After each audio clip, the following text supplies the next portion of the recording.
We remember those who have died. James Barker, aged 12.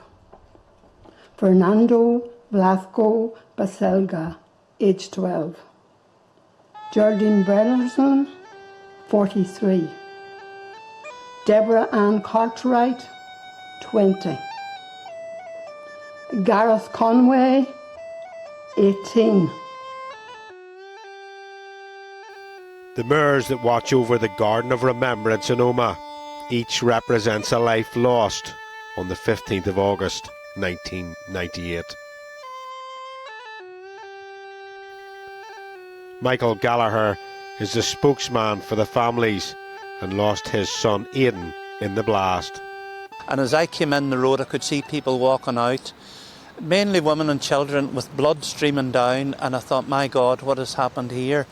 And I got as close to the bomb scene as I could, and there was a young soldier there, and he was part of the cordon. I could see that he himself was shocked at what he had seen. And about 1:30 in the morning, I was invited into a room where there was a young policeman and a young policewoman, and I knew by the nature of the questions they were asking me that it wasn't going to be a good outcome.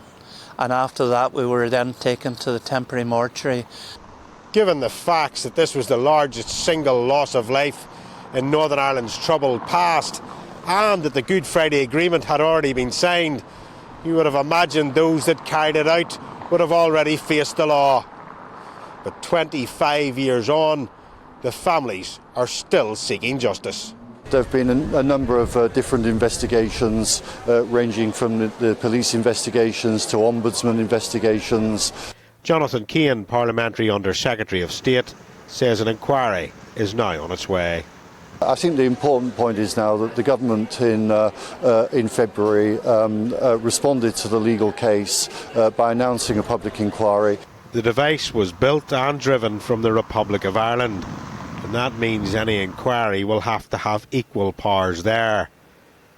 And the Irish Minister for European Affairs, Peter Burke, will only respond when they see the terms of reference. We always had our Taoiseach Micheál Martin, our Minister for Justice, Helen McEntee, have met with many of the victims. We haven't seen the final terms of reference for the forthcoming inquiry as of yet, and the government in Ireland will obviously respond to that once we see the final terms of reference for the inquiry.